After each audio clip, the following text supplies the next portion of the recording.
A nadie le gusta la cultura de la cancelación académica. En realidad no resuelve nada e incluso puede servir para promover aquello que la gente quiere cancelar.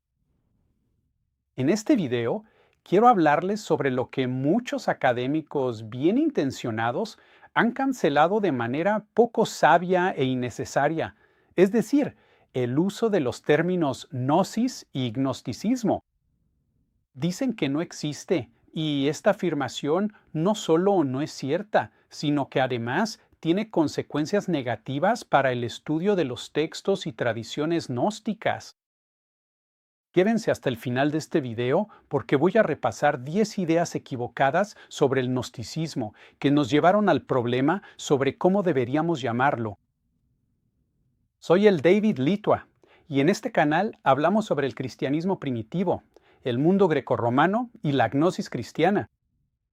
Si les gusta el contenido completamente gratis y enteramente humano, espero que se suscriban, revisen mi Patreon y se unan a mi escuela en línea, la Academia Gnosis, donde encontrarán una docena de cursos actualizados en los campos de los estudios gnósticos y herméticos, el Nuevo Testamento y el cristianismo primitivo. Si quieren recibir resúmenes de las mejores y más recientes investigaciones directamente en su correo, pueden registrarse gratis en mi sitio web, el Archivo Gnóstico. Todos los enlaces están en la descripción.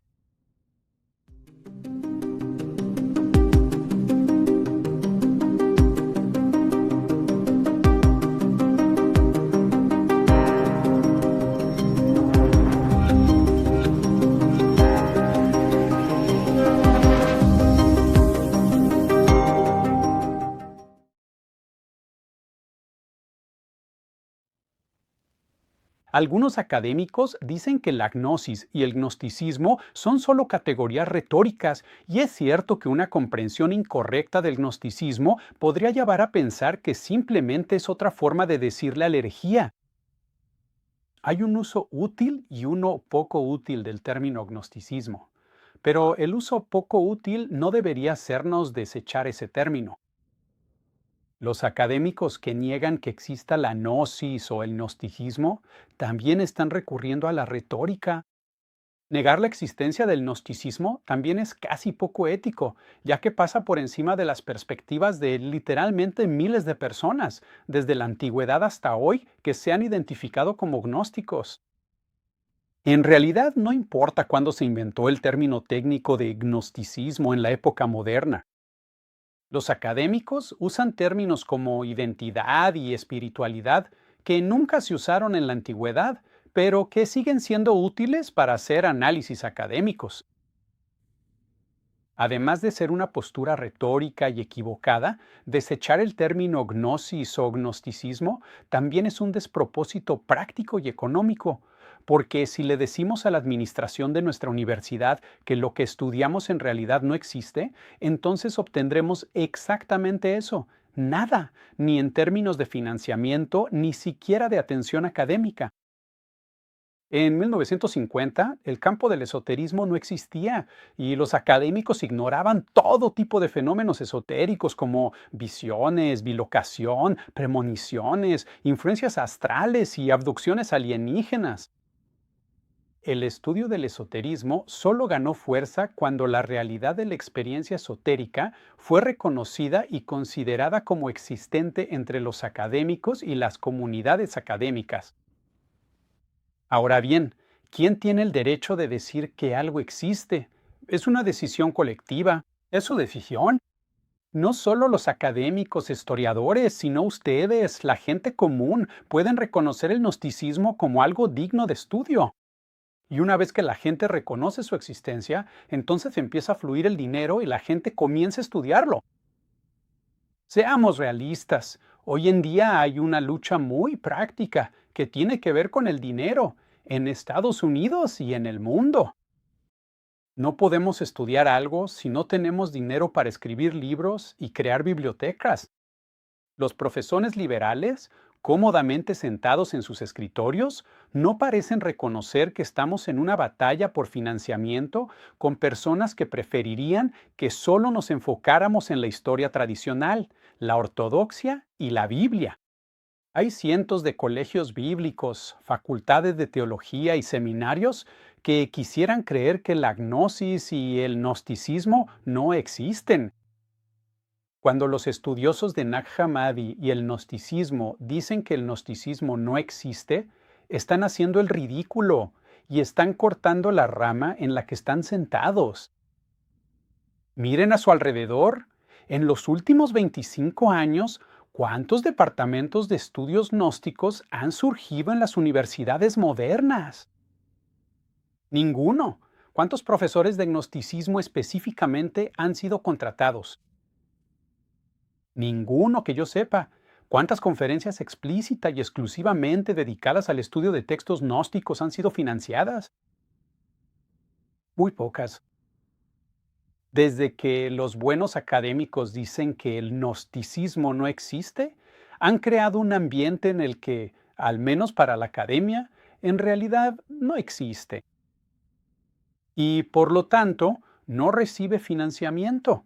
Y los estudiosos del gnosticismo, que se jubilan cómodamente, no son reemplazados. Hoy el estudio del gnosticismo prospera en Internet porque los académicos, ya sea de manera intencional o por simple negligencia, han dejado que se desvanezca como una subdisciplina con identidad propia.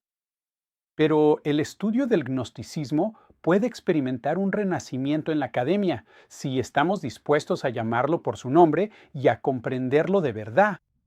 Por eso, en este video quiero revisar 10 ideas equivocadas sobre la gnosis y el gnosticismo. La primera es que el gnosticismo se puede definir por una sola característica o un conjunto de características.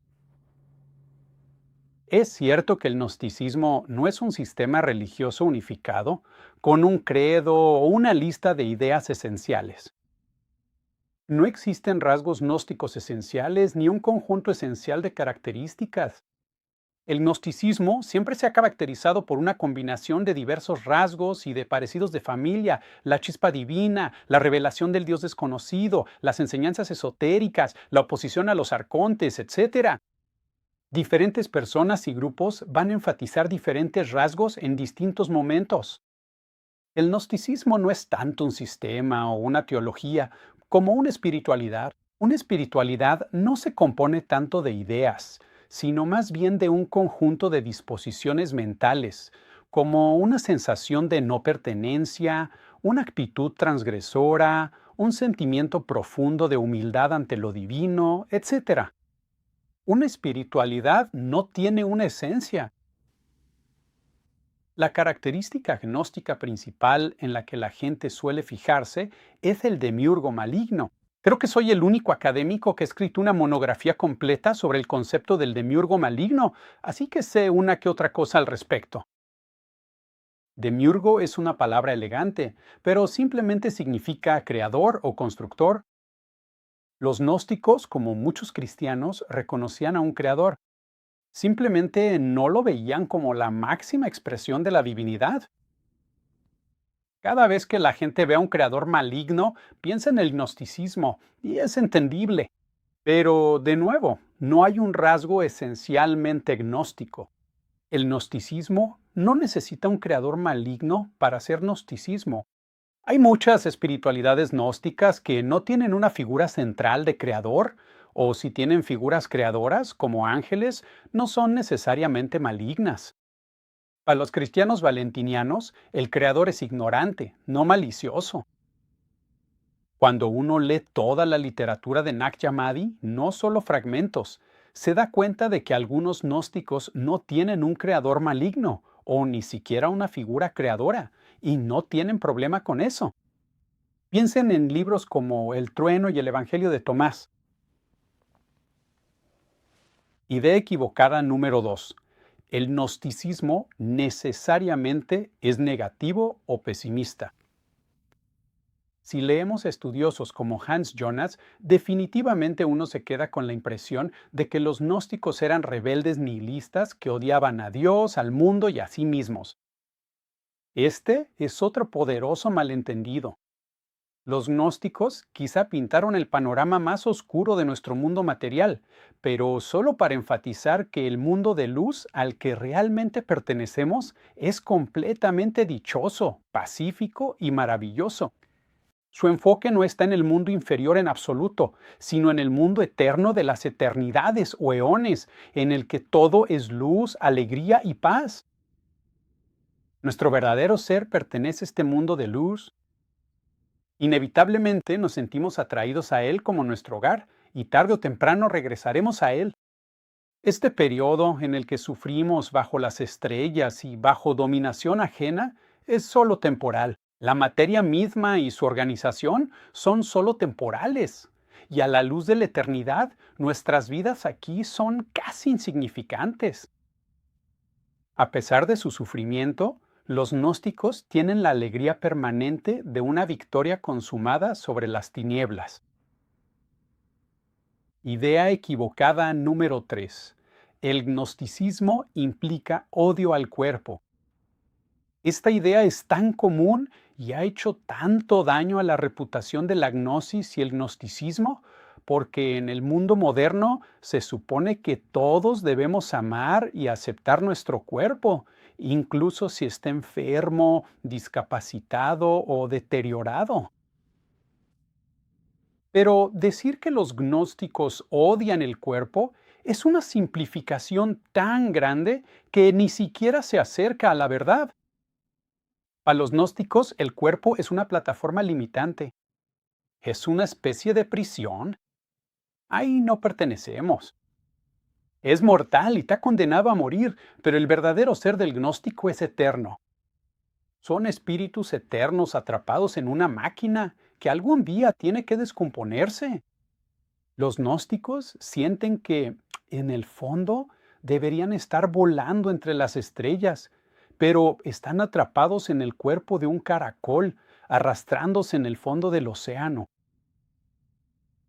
Pero los caracoles no odian sus conchas y los pajaritos no odian los cascarones de los que salen.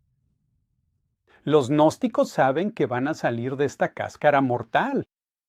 Es inevitable. Serán revestidos con un cuerpo superior de luz que corresponde a su naturaleza superior. La materia se disuelve y eventualmente desaparecerá. Sería un desperdicio tonto de energía emocional odiar la materia. En vez de eso, los gnósticos se elevan por encima de ella. Idea equivocada número 4. El gnosticismo implica odio al mundo. Aquí de nuevo necesitamos hacer distinciones clave. Los gnósticos sí sienten que el mundo es ajeno. No es nuestro hogar. Solo estamos de paso. No importa en qué país naciste, no importa de qué color seas, esta no es tu tierra natal. El patriotismo no es más que una especie de narcisismo colectivo. Sin embargo, percibir el mundo como ajeno y hostil no requiere odio. El odio es una pasión, y los gnósticos tratan de alejarse de las pasiones, de las emociones fuertes, salvajes y negativas. Los gnósticos no se apegan a este mundo. Ellos, como todos los demás, inevitablemente lo dejarán. Pero, a diferencia de los demás, los gnósticos no se entristecen al pensar en su partida. Al contrario, se alegran y son felices de pertenecer a otro mundo. La quinta idea equivocada es que los gnósticos o el gnosticismo rechazan el Antiguo Testamento. Esta es una de las ideas más tontas sobre el gnosticismo. Cualquiera que haya leído con seriedad las escrituras de Nag Hammadi entiende que la mayor parte del pensamiento gnóstico se basa en lecturas particulares de textos bíblicos judíos y principalmente del libro del Génesis. En lo personal, no creo que el gnosticismo se haya originado dentro del judaísmo, pero sí es cierto que sin las escrituras judías no existiría el gnosticismo. Así que decir que los gnósticos o el gnosticismo rechazan el Antiguo Testamento es otra burda simplificación o una verdad a medias. Eso atrae a tontos antisemitas que salen de sus agujeros como bichos para escupir su veneno. Es más preciso decir que los gnósticos rechazan al Señor del Antiguo Testamento como un tirano cósmico, obviamente tonto, voluble, genocida y propenso a berrinches, que favorece a su tribu en particular. Pero para poder rechazar esta idea de Dios, los gnósticos necesitaban aceptar, al menos en cierto nivel, que el Antiguo Testamento describe con precisión a este Señor inferior y sus interacciones con el mundo. Los gnósticos no podían rechazar la historia que alimenta su teología. Idea equivocada número 6. El gnosticismo no es épico. Esta es una favorita de los evangélicos y conservadores, que quieren retratar a los gnósticos como rebeldes cósmicos y pervertidos sociales. Es un viejo truco retórico que, de nuevo, pierde todo su efecto en cuanto uno verdaderamente lee las escrituras de Nag Hammadi con un poco de buena voluntad. Estas escrituras muestran que los gnósticos estaban profundamente interesados en la disciplina corporal, la vida moral y el dominio de sus pasiones, sus emociones negativas. En este sentido, los gnósticos eran como los antiguos filósofos. Hacían todo lo posible por erradicar emociones negativas como el miedo, la ira, los celos y el odio. Estas pasiones salvajes e indomables son subproductos de vivir en el mundo material. Eso sí, los gnósticos rechazaban las leyes humanas, incluyendo célebremente la ley judía, tal como está registrada en la Biblia. Pero eso no significa que fueran anarquistas causando disturbios en las calles o matando gente a puerta cerrada. Los gnósticos consideraban que las leyes humanas eran innecesarias porque vivían según una disposición ética superior. Eran guiados por el espíritu, así que no necesitaban ninguna regla humana para mantenerse en línea. Las leyes, en su mayoría, se basan en el miedo. Hoy en día, la gente no maneja demasiado rápido en autopista porque teme recibir una multa por correo. La gente no se mete en las filas porque teme ser arrestada por agresión. Vivir en base al miedo es vivir bajo el control de una emoción negativa. Los gnósticos son épicos no porque tengan que serlo, sino porque quieren serlo. Entonces, éticamente, ellos en realidad están a años luz por encima de los simples legalistas y esclavos mentales que solo son éticos por miedo. Número 7. El gnosticismo es inherentemente inherente o secreto. Hay que admitir que algunos textos gnósticos son difíciles de leer y que algunos grupos gnósticos eran reservados, pero el secreto o el enigma no son rasgos esenciales del gnosticismo. Algunos textos gnósticos son increíblemente directos, claros y contundentes. Estoy pensando en el libro secreto de Juan, el Evangelio de Tomás y el Evangelio de la verdad. El mensaje gnóstico no es en esencia enigmático ni difícil de entender. Es un sentimiento que muchos de ustedes quizá han experimentado, que no pertenecemos, que tenemos un yo superior, que hay más en la vida que solo placer, que el cuerpo y la materia en verdad no pueden contener nuestra verdadera naturaleza. Esto no es física cuántica, no hay matemáticas de por medio y no necesitas un doctorado. Los gnósticos sí practicaban la iniciación, lo que significa que no te soltaban todas las doctrinas de golpe. Tenías que demostrar que estabas listo. Y cuando un iniciado probaba su compromiso con el movimiento, entonces se le revelaban doctrinas más profundas, y algunas de estas no eran públicas. Pero no hay nada intrínsecamente gnóstico en esto. De hecho, es una característica común de los movimientos cristianos y de otras religiones hoy en día, que ofrecen educación más alta o profunda a personas como sacerdotes y obispos. Número 8. Los gnósticos son arrogantes o elitistas. Esta idea equivocada es también muy extendida. El hecho de que uno piense que está por encima de la materia no significa que tenga que ser orgulloso. De hecho, esto podría llevar a la humildad, ya que uno sabe que ha sido puesto en esta envoltura material por una razón, que es difundir la luz y la bondad de la gnosis. Ahora bien, en Internet algunos autoproclamados gnósticos pueden en verdad ser malas personas que ven a los demás como ignorantes y tontos. Pero la arrogancia es solo otra pasión, una especie de emoción negativa. Pero recuerden que los gnósticos están tratando de superar sus pasiones. De hecho, una emoción clave para los gnósticos es la compasión por las personas que tontamente se identifican con el cuerpo mortal, lo pintan y decoran, se hacen perforaciones en las orejas, se toman selfies sin parar y se consienten con comida y bebida abundante.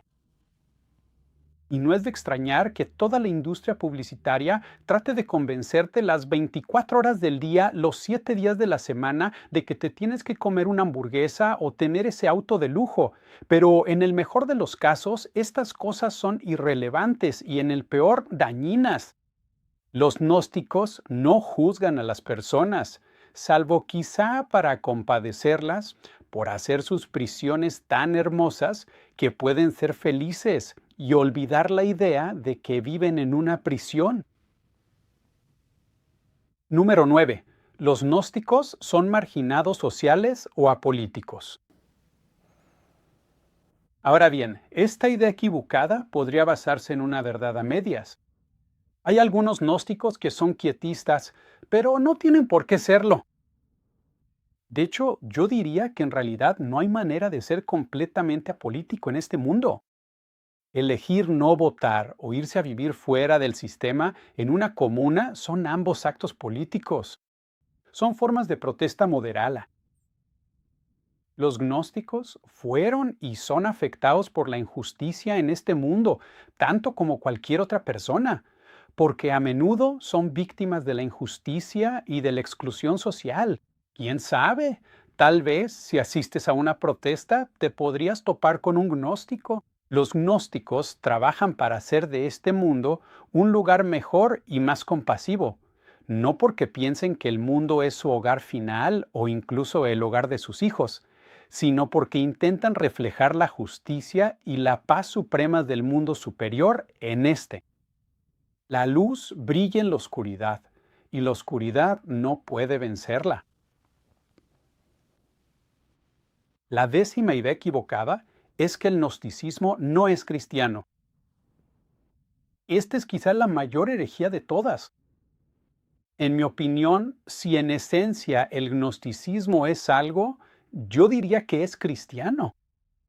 No hay contradicción entre el gnosticismo y el cristianismo. Se superponen completamente. La gran mayoría de los textos gnósticos y las escrituras de Nag Hammadi son cristianas. Muchos de los grandes héroes, los héroes gnósticos, son apóstoles como Pablo y Juan, Santiago, incluso Pedro. Jesús es a menudo representado como el supremo revelador gnóstico. Algunos textos gnósticos que no parecen muy cristianos surgen de una visión cristiana. La oposición a la ley judía, el escepticismo hacia la religión orientada a la ley en general, la idea de que hay una revelación totalmente nueva de un Dios completamente desconocido, también es muy cristiana, así como la idea de que tenemos un espíritu divino dentro de nosotros, que podríamos llamar chispa o semilla divina. Igualmente, la idea de que necesitamos una revelación y apoyo divino para despertarnos y salvarnos. En general, todo esto es muy cristiano y se podría decir que los primeros gnósticos eran teólogos cristianos como Valentín de Alejandría, Basílides de Alejandría, Saturnino de Antioquía, Marción del Ponto, Ptolomeo, Heracleón, incluso Clemente de Alejandría, quien se identificaba a sí mismo como gnóstico.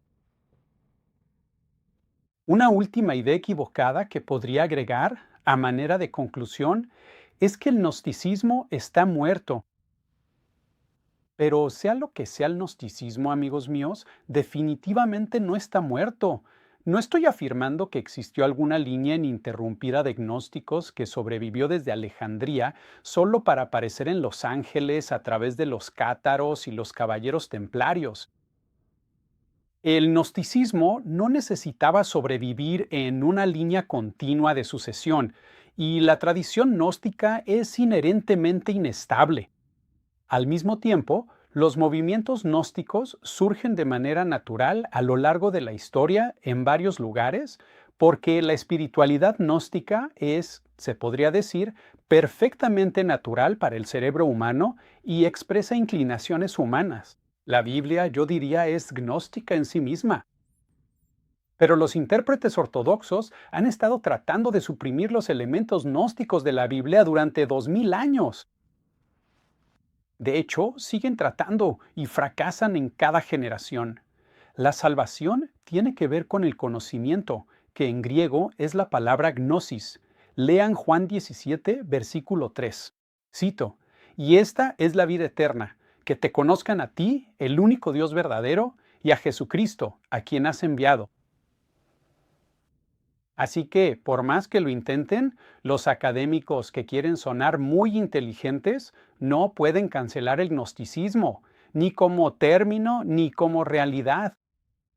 El gnosticismo no puede ser cancelado porque forma parte de la realidad vivida por personas de carne y hueso que han experimentado una realidad gnóstica, y esa experiencia nadie la puede suprimir. A fin de cuentas, no importa si las universidades no estudian los textos y tradiciones gnósticas. Por supuesto, como académico, espero que colectivamente las universidades decidan invertir en el estudio del gnosticismo, y espero convencer no solo a la gente común, sino también a mis colegas académicos de que nos conviene darnos cuenta de que el gnosticismo existe, aunque sea solo por razones pragmáticas y estratégicas. ¿Quieren apoyar el estudio del gnosticismo hoy? Tengo dos cursos en línea sobre las escrituras de Nag Hammadi, así como una introducción a Marción, a la gnosis en general, a Valentín, a Simón el Mago y a Basílides. Pueden obtener todos estos cursos individualmente en mi sitio web o en paquete cuando se suscriben a la Academia Gnosis. La Academia Gnosis también les da la ventaja de conocerme personalmente en línea, ya que hacemos una reunión mensual. También tengo un libro popular, Entendiendo la Gnosis, para quienes buscan una introducción accesible que desafía las tendencias académicas. Los enlaces para todos estos materiales están en la descripción y en el comentario fijado.